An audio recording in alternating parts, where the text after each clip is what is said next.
Article 5, Clause 1 of the 1992 Constitution allows the President, through a constitutional instrument, to create a new region, alter the boundaries of a region, or provide for the measure of 2 or more regions. Exactly what President Akufo-Addo seeks to do. Today, he inaugurated a 9-member commission to deal with the matter, but this has left the nation divided. I mean, while a section of the public described the idea as commendable, others are kicking against it, explaining it will only add on to the bureaucracy. There are those who are also worried about the cost involved and are asking government to reconsider the move as the country lacks the strong economic footing. So, what's your own assessment of the creation of new regions, good or bad? What difference will these regions make in the country's development agenda?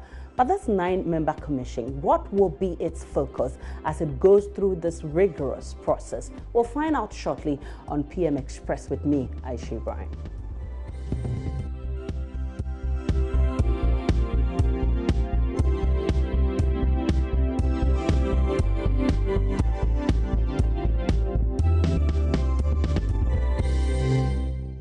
If you just joined us, this is PM Express. My guest tonight, Martin Ejie-Mensah is Deputy Minister for Regional Reorganization, and Fred Odro is the local governance expert. Gentlemen, we're extremely grateful to have you. Well, let me start with you, Honorable. These regions that seek to be created, the 4 regions, are supposed to come out from the Volta, Western, Northern, and the Bono-Ahafo regions. What went into the consideration, or what did you look at before choosing these regions? Well, good evening to your viewers. Let me say it's the opposite. These are not regions that have been chosen to be divided by government. This is as a result of petitions received by people within these regions. And you may recall that in the run-up to the election, when the various manifestos came up, at least for the 2 major political parties, the NDC, for instance, in their manifesto, pages 72, 73, committed to create 5 new administrative regions had they been successful at the 2016 election.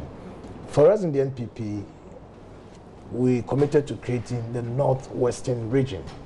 But subsequent to our manifesto coming out, various petitions were made to the then candidates. So in your petition, there were just 2 regions you wanted to... So we actually made 1, which is the Northwestern region. Okay. But once that came out, other people also thought that no, we would put our plea before you.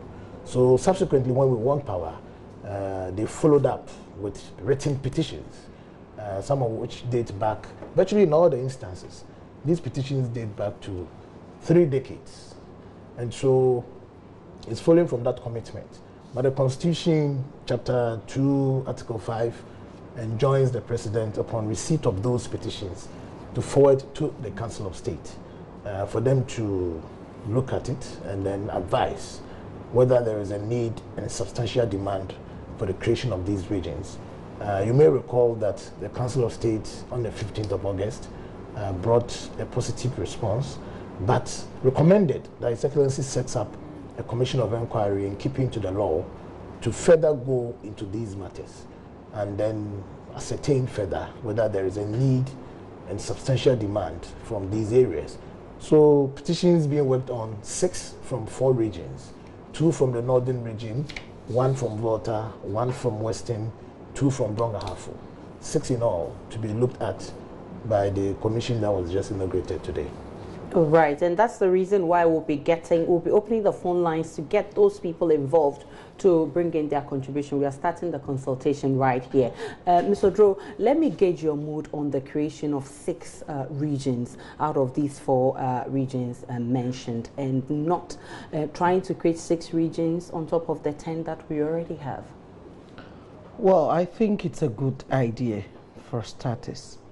Why I'm saying that is that for purposes of governance, if you travel through the country, for instance, if you take in the Volta region, there is the upper part of the Volta region, the Kratchi areas, those side of the region. And especially if you look at it from local governance perspective, you know that at the district level, there are just about 11 departments of the assemblies. But at the regional level, you have 22 decentralized departments. There are people in various parts of the country who require services at the regional level. It affects everything from our social life to our economic life. You are an investor and you need something. You are in the northern part of Volta region, or you're in the northern part of the western region. If you go to the tertiary areas of the western region, they find it more convenient to come to Kumasi to transact business than to go to secondary, where their regional capital is located. So if you need regional specific service, it's so difficult. And these are some of the practical reasons why it's so necessary to create some of these things. I'm quite saddened by the fact that some people are saying it's another creation of bureaucracy. Indeed, there are people in various districts who require services at a regional level and cannot access these services simply because it's so difficult to get to their regional capitals. So it becomes necessary for effective decentralization to have regional, regions created to enable every district access their regional capital. So if for nothing, but for just for the purpose of local governance and even investment, I think it's very necessary we create this. Well, this whole thing has been greeted with mixed reactions, and of course there are those who feel that government should channel these resources into some other important areas rather than creating more districts. Those who feel that even the 10 regions, we're not getting on well with it. How much more creating more regions? There are those who feel that, of course, this whole thing is a very rigorous exercise, and we as a country are not even ready for it. What necessitated this action from the government level? Well, I mean, my brother here puts it much better. You cannot underestimate the importance of having these regions. If you are a country in search of deepened decentralization, you obviously cannot forgo. There may be some people who have other views to creating more regions. They may cite various reasons, but I think they may be in the minority. If you look at the opportunities, the life-changing scenarios that this activity brings onto the lives of our people, you cannot underestimate it. You would have to grant people their thinking. But at the end of the day, this is subject to democratic process, okay? When all is said and done, Commission of Inquiry does their work, the opportunity to vote on this is there. The law says that persons who are eligible to vote in this exercise, we need to see not less than 50% to turn out to vote, and then out of that 50%, 80% must be saying yes. And so it's not cast in iron. If people happen not to like it and they are in the majority, we would know. For now, I think that something that people have fought for 3 decades, almost all of them, with the exception of those who petitioned from Bono East, that's what they choose to call it. We haven't given any names, which is quite recent. But nearly all the 5 others, over 3 decades, they've agitated and demanded for this from successive governments. But various issues has made it difficult for the governments to proceed. In our history, this for me is about the first time that constitutionally we have moved this process up to this stage. And let's see what happens. I feel that there's high enthusiasm around this activity across the country, especially the areas where people are affected by it, and I do not buy into the idea that it's not a good thing. It may be costly. Yes, put where your money where your mouth is. I mean, we are even too quick to talk about cost. I'm not sure what the cost is. Nobody has put out a figure, for us to debate and say it's high or low. Oh, I was coming to that, but of course you made mention that you feel that majority of the people are interested in this than those who do not like it. We haven't started a consultation yet. Maybe let's wait for the 9-member commission to do their work and bring us recommendations. Then we can know what the majority of the people really. We have taught severally these areas, keeping in touch with stakeholders, chiefs, regional, and that gives you the indication that majority of people are in love with this. But what does the president himself say about this? Let's listen to him. The citizenry should ignore information or speculation being circulated on the alleged demarcation, naming, or siting of regional capitals. Indeed, there have not been any predetermined regional boundaries, specific names given to any region to be created, and citing of regional capitals by my government. These are matters that are properly within the remit of the Commission and will be dealt by them and form part of their recommendations. In the event that this Commission, through its consultations with the people, comes to the conclusion that there is a need and substantial demand for the creation of new regions or alteration of regional boundaries, and required by Article 5, Clause 4 of the Constitution, to refer their recommendations to the Electoral Commission for the conduct of a referendum in the specified areas on the issues set forth by the Commission. The Electoral Commission must then conduct a referendum at which at least 50% of the persons entitled to vote cast their votes, and of the votes cast, at least 80% cast in favor of the demand for the creation of a region to succeed. At the end of the day, it is the will of the people that will determine the outcome. There exists significant evidence that the demands for the creation of new regions were not made to me alone, but also to other political leaders. It is instructive to note that in the course of the 2016 campaign of the National Democratic Congress, NDC, the main opposition party, the party pledged to facilitate the creation of 5 new regions had the party been successful at the 2016 elections. In the course of its 2016 campaign, the New Patriotic Party, NPP, the ruling party, also pledged to facilitate the creation of 4 regions. This clearly demonstrates that there is a meeting of minds of the 2 major parties on the need for the creation of new administrative regions.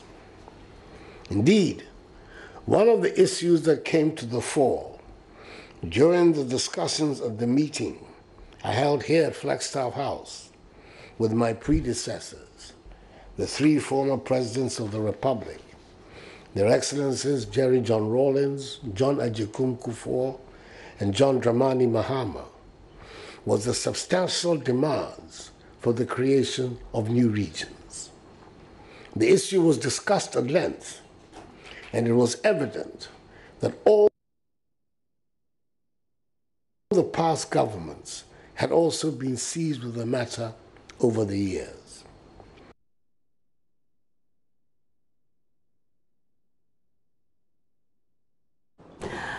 And this is PM Express. You just listened to President Akufo-Addo explaining why the country really needs these additional regions. But we're just being told by the Deputy Minister that they got 6 petitions from 4 regions wanting some more regions to be created. And he says that in the northern region, they have 2 petitions. They want 2 regions to be created out of the northern region. In the Bono Ahafo, they want 2 regions to be created from the northern region. And then in the western and the Volta, they had 1 each. So After the 9-member commission's report, we're likely to have 6 additional regions, depending on the recommendations made by the 9-member commission. We'll see how that goes. But Mr. Odro, so whether we like it or not, I mean, the country is divided on this, and there are a lot of people who feel that this is a rigorous exercise. We've not talked about the cost yet. We'll come to that, but probably you should take us through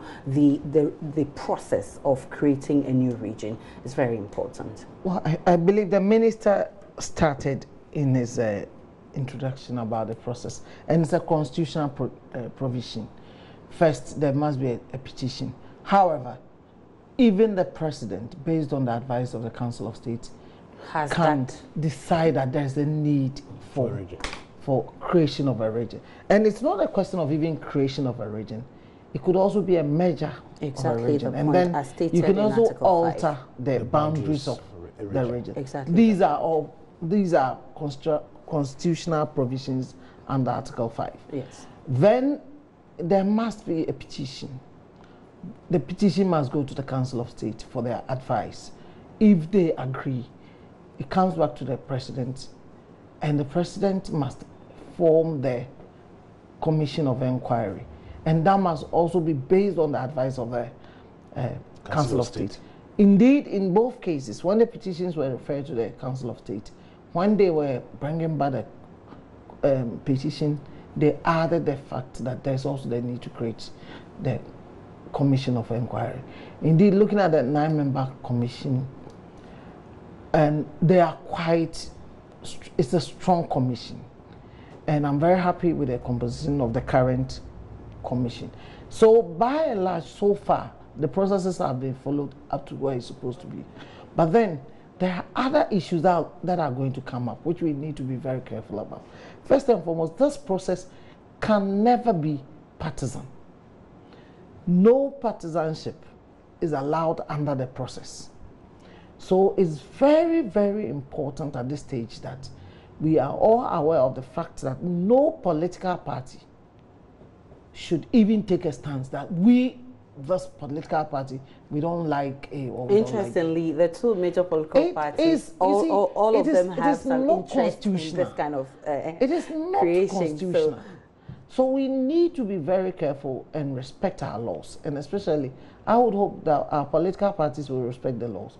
Then, beside the partisanship issues, if we put that aside, there are requirements, there are stringent requirements that certain percentages must turn up for the election, even after the commission has come out and said, oh, these are our recommendations, and the government has accepted it, and refers it to the Electoral Commission. And the Constitution allows the Electoral Commission to even set out the modalities for carrying out the referendum, as it may be. Even then, certain percentages are required. The turnout, there's a requirement for percentage, and even those who are accepting, there's also a requirement. So these are all critical issues that we are going to go through, and it needs careful, we need to go through all these processes carefully. Again, I think there's also the need for us to be educated about the process, because lack of education will allow the partisanship, which the Constitution frowns upon, to come in. And I think from this very stage, we should start talking about it. We need to discuss all the issues carefully. We need also to allay fears. I've heard quite a lot of comments from certain sections, especially those areas that are not going to be affected. Some people feel as if it's one country that we are splitting. It's not like that. This issue should be seen purely from good governance perspective, from bringing governance as close to the people as possible. We should look at it purely from the view that if we have such arrangements, it will allow people to access services better and more effectively than we are doing now. Rather than for people to think that, oh, we were with these people and now they are splitting us. And these are not the issues. For me, they don't come in at all. Because whichever party you want to vote for, wherever you are, your voter numbers will not change just because you've created new regions. Okay. And then it's not going to affect districts. Okay. So we need to be aware of all these things, districts and constituencies for that matter, let me add. Okay. So we need to be aware of all these things. And even traditionally, some people are also of the view that, oh, they want to create new regions so that some chiefs will have some of their traditional areas taken away from them. District boundaries and regional boundaries do not have any impact on traditional authorities. Okay. There are chiefs in this country who have got their subjects, so to speak, in other regions. It hasn't changed. Maybe in Togo. Right. Well, yeah, it's true. There are chiefs in Ghana, and we get chiefs from Togo coming down to pay homage. Yes. These are even so. It means that even international boundaries have not broken up traditional authorities. So let us disabuse our minds of all those issues, and then focus on the real issues. The fact that people need services, and that the services can be given to them more effectively and more efficiently. Okay, but 6 more regions or 4 more regions means that we're going to have 4 more regional ministers, or 6 more regional ministers, 6 or 4 more deputy regional ministers, 6 or 4 coordinating, regional coordinating directors, and all of that. The list goes on. And this is a government that seeks to clear some wastage in the system. Isn't this a genuine concern from the people that, of course, this is too much money we're going to be wasting, so why not stick to our 10 regions? How do you reconcile this, Honorable? Well, the argument has been made, but you create a region and it naturally comes with what you have mentioned. In giving leadership, if you're one of your cardinal principle is to send governance closer to the people, then all that you have mentioned, whether regional ministers, deputies, are necessities. We currently have an arrangement where you have that crop or class of leadership that is leading the development process. So it is. But don't also forget that having a region brings extra advantages, opportunities, economic especially, okay? Creating regions brings that consciousness of deliberately channeling resources, because you create a region, you want to fight poverty, you want to bring development and governance closer to people.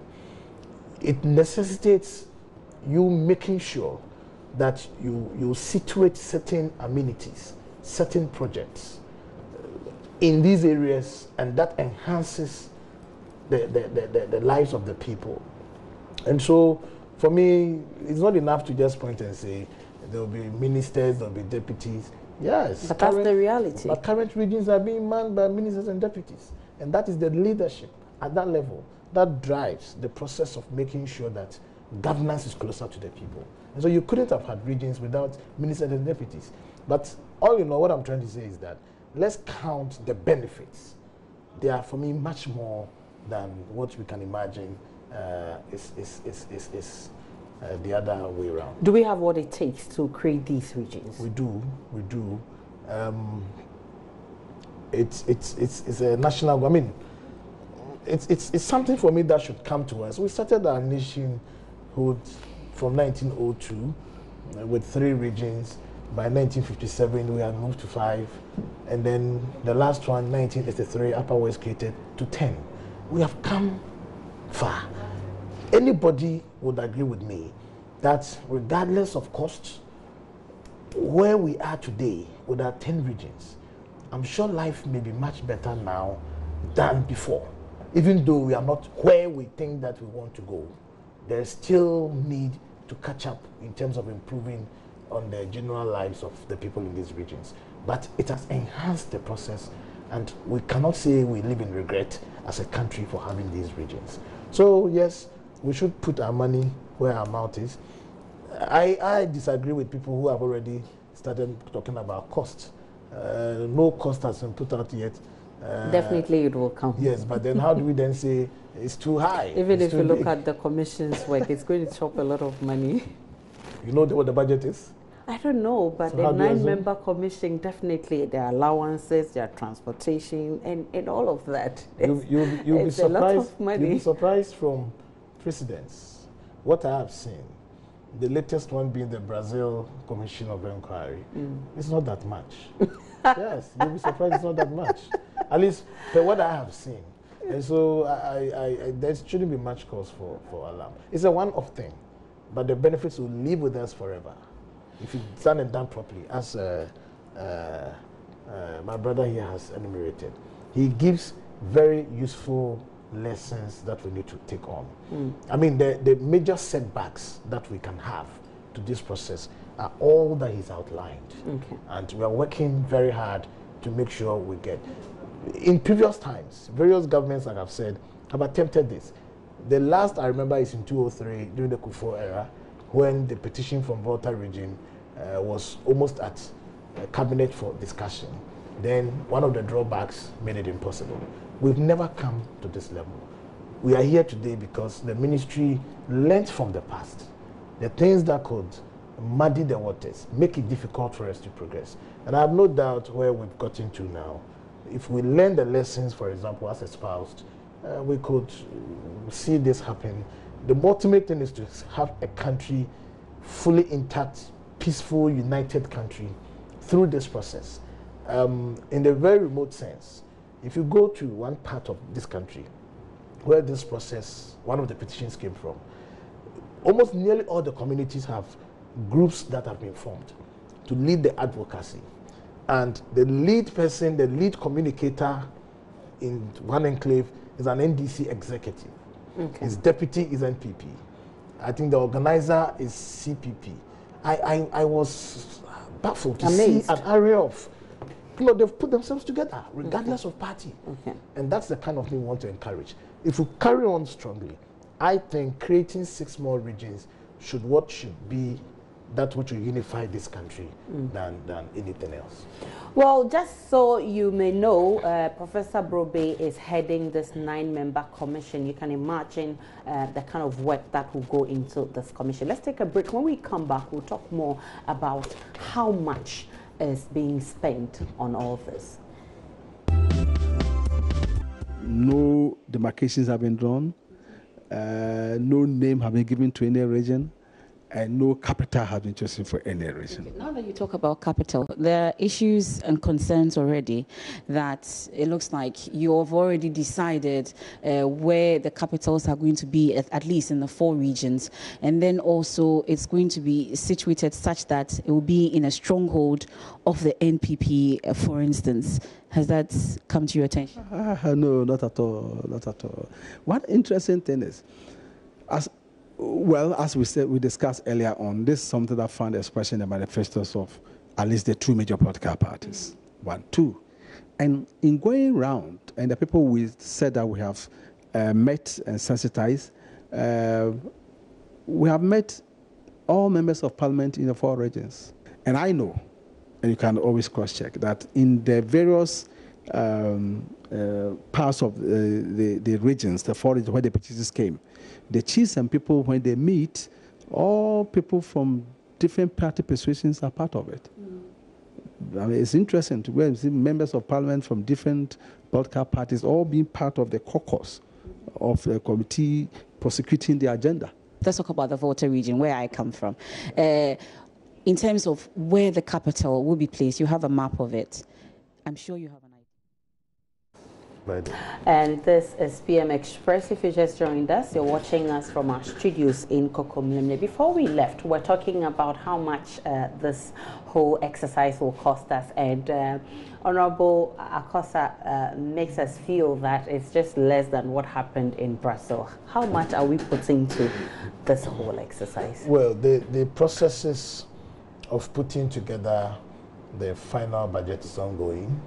Don't forget that this is going to be done with other allied bodies, Electoral Commission, National Commission for Civic Education, and so on and so forth. We do not know what will go into their budgets. But estimate, I mean... I cannot attempt a figure. What are you estimating? I cannot attempt a figure until all the other groups who would carry their sense. EC will be doing the referendum. So there are processes of looking at the voters register, preparations and so on. Civic education will be done by NCC and all kinds of activities. So there is currently a review program that is ongoing to get all these costs put together. And so immediately it's a bit too early to attempt to put down a figure. But once it comes up, we'll know. But it's interesting. I'm sure you should know the cost involved before even embarking in such a huge exercise. No, you cannot know immediately. The reason being that as a ministry, well, you have your budget, quarterly budgets that come to you. But once a commission of inquiry is set up, per the dictates of their work, I'm sure it's going to invite a certain budget. As I sit here, I cannot imagine how the chairman of the Commission of Inquiry and his team intend to proceed with this work. They have to meet and map up their own approach to this work. Are they going to meet in Accra? Are they going to move to the people? How many times do they go? These are the details of what is going to be put together for us to have it. And so it's not as if you can sit and imagine. Until the structures are in place, you cannot predetermine what they are. When they come, you naturally will build around them. Well, interesting. I'm still not convinced, because if I want to start a project, I want to know what it will cost. At least I should have a rough estimate before I embark on creating a region or putting development projects in the region. Which one are you talking about? I'm saying that personally. Well, if I want to put up a project. I can refer you to. So definitely government should have a rough estimate of how much all of this is going to cost us, even before starting the whole thing. You cannot do that. Because you don't do that. There's a commission of inquiry just came into fruition today. You just mentioned, for instance, the cost that they would incur, moving about. And I've just told you that until they are set up, until they have met and said, we'll be moving or be meeting 100 times within the 6 months that we have to give our reports. We'll be going here and there. This is the cost. You cannot immediately imagine. It doesn't go like that. So you don't have even a rough estimate as to how much the whole project will cost? I'm not supposed to have that now. It's a bit too early. The Electoral Commission will have to put a program on the table. That has not come in. NCC will have to put. That has not come in. Regional security councils will have to put cost. That has not come in. So it's a process ongoing. And that will be made known. Otherwise, if you're not careful, you can just imagine a certain figure, and it may not even answer the need that's on the table.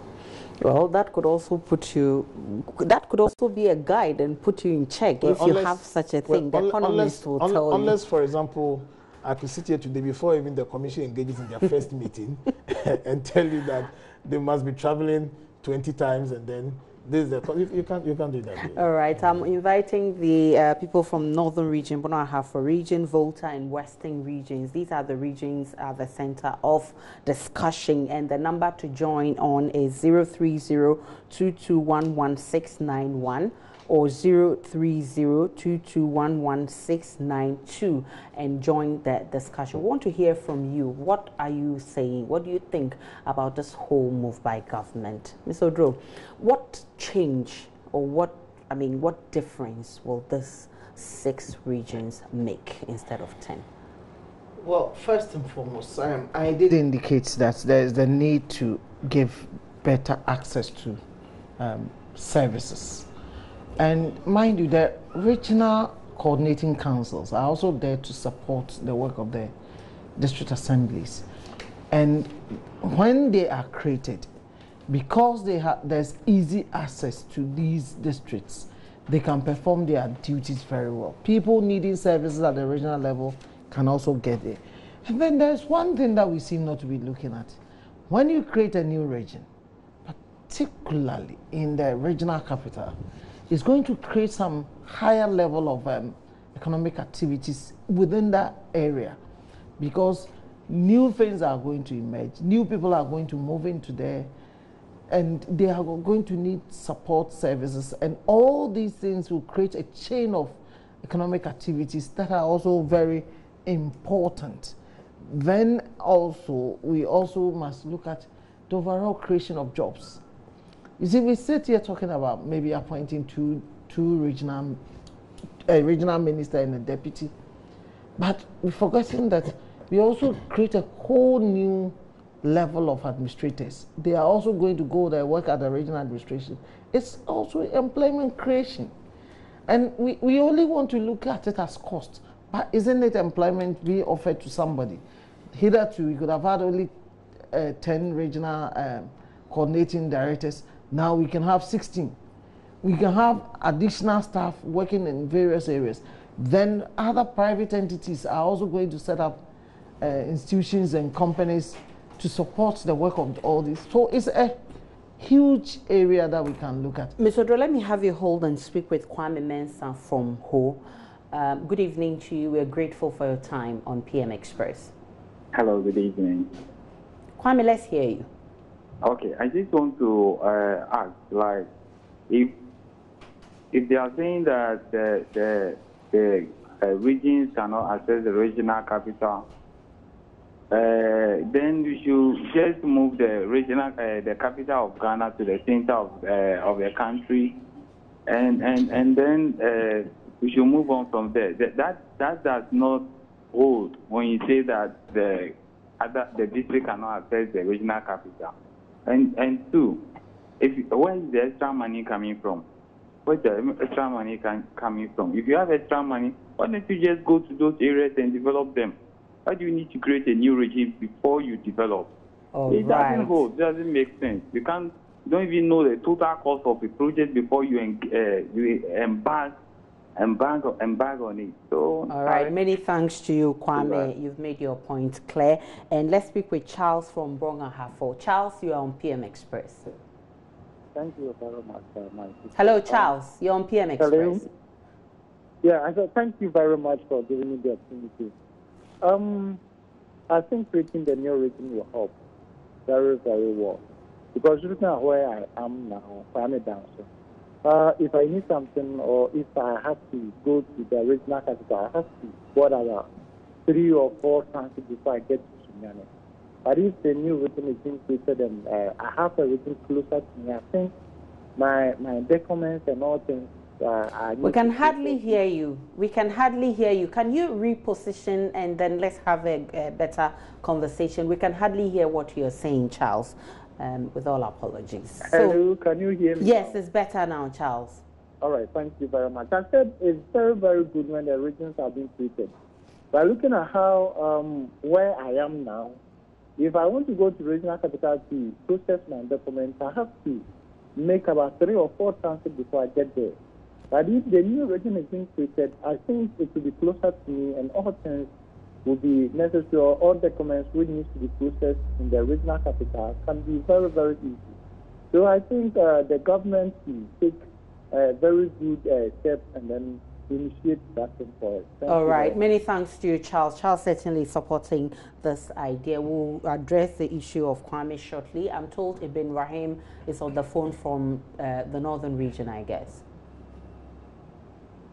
Hello, Ibn Rahim. You're on PM Express. Hello. Good evening, madam. Good evening. You're on PM Express. Thank you for giving me the opportunity to contribute to the program. Yeah, creation of the region from the old region, the special northern region, will help us a lot. For instance, we in the north have a very vast region, and we dividing it into other regions will help us to easily reach our regional offices and access services just like you have mentioned. Northern region, very vast, and we commit another thing, you don't have it.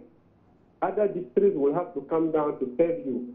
Other agencies will have to come down to serve you. You don't have access to them. If they come, they are in a rush. They are rushing to go back to wherever they want to. They don't even consider where you live as fit for them to stay a night.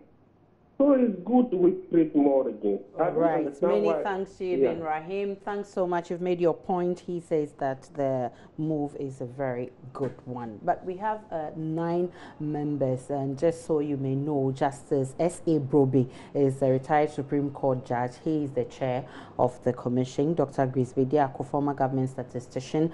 Malvi Mohammed bin Sali, Amir of the Ahmadiyya Muslim Mission in Ghana. Professor Kwesi Kwafu Adakwa, his former Vice Chancellor of the Kwame Nkrumah University of Technology, Mrs. Gladys Tete, a local governance expert. The rest are Mr. Robert Ajeni, a retired Director of Education. Ajeni, and Dr. David Wellington Esau is a Senior Research Fellow of the University of Cape Coast. And then we also have Professor George Owusu, Director for the Center for Urban Management Studies of the University of Ghana, and Ms. Josephine Hughes, a legal practitioner, a very strong 9-member commission to deal with this situation. Before I come to you to resolve the issue of Kwame on the cost, you were making a point with what difference this will make, Mr. Odro. Yes, I believe strongly that by and large, a section of our society have not been serviced by government because of just the mere fact that their location is far away from the regional capitals. So thus is going to provide them the service they need. Then is also to support job creation. It's going to support investment, because if you are an investor in a part of a country and you need just a document, you need to renew something at a regional office, and it's so difficult to even read that area. In the line of my work, sometimes you organize programs for people from at the regional level, for district assembly, people from the various district assemblies. Some people may not come because it's so difficult for them to access their regional capital. Whenever you give them the options, and especially when you have national programs, and you say, okay, we're going to be in this regional capital, some people can say, can those of us from this side join this region, which may not even be their mother region. So definitely this is going to some yield of all these things result. are difficulties that I'm sure. But I would plead that in particularly the siting of the regional capitals, when the new regions are created, we must look at the geographical location of the regional capitals. I know that, I'm not a politician, so I don't have to face that problem. But we know that some stronger traditional authorities and powerful individuals may influence, who want to influence the siting of the regional capitals. But let us make the process a scientific one, that wherever we put the regional capital, it is put in a place such that wherever you're coming from in that region, you can easily assess that. Okay, Honorable, quickly, this 9-member commission, what will be their mandate, or what is required of them? We know that they're supposed to inquire, they're supposed to recommend and actually specify, if required, where referendums are to be held for the creation of these new regions. But exactly what are we expecting of them? Well, they are supposed to, like you mentioned, inquire into these petitions with a view to establishing whether there are substantial demands or needs for them in the areas. They would have to be able to tell where referendums will have to take place, who to vote in those referendums, and what issues are to be decided on those, in those referendums. We again expect them to establish, or otherwise, the real cases for the creation of these regions. And so in the CI, it's quite captured in terms of reference of the Commission of Inquiry, and that's quite a straightforward activity that they have to do. Let's get back to Kwame Mensah's concerns, and he says that this whole money you're looking at using to create these new regions, you could have used it to develop the existing 10 regions. Well, I'm sure those who have petitioned for these regions would disagree with him. That's entirely his view, but they would strongly disagree with him.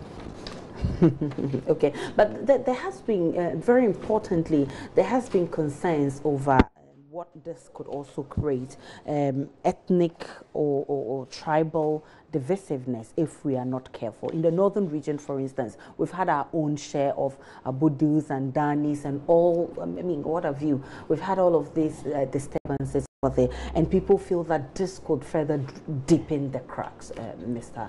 Udru. Well, I on the contrary, I in my earlier submission, I was pointing out the fact that even the creation, if a traditional authority traverses different districts, it has never created a problem. And traditional authorities can even traverse regional boundaries. And it was pointed out that some even traverse international boundaries. So for starters, that doesn't come in. It's not an issue in this whole equation. That is why I indicated that there's a need for a lot of education. We need to educate people about some of the implication of the process, so that people from the onset will not start bringing up issues that are not even relevant to the case. But even on that score, I think completely from the status, it's wrong. The premise is wrong. We have had creation of districts, I believe from some 36, we've moved to a point we go to 216. Now we are 216. From 36 to 170. Now we are 216. We've had regions from 3 to 5 to 10. None of these have sent us to war merely because boundaries are being altered or new districts or regions are being created. Okay. We've had unpleasant situations of conflicts. None has been because a district or a region has been created. So that for me doesn't come in at all. Okay. And we'll maybe better off take it after the worries that we should have. But it's a caution. I mean, you may want to be guided by all factors so that, like I said, this process should leave this country more united than anybody can imagine. Okay. And then finally, let me find out from you. This 9-member commission have 6 months to submit their report. Yes. After then, what? After then, the report is submitted to the president.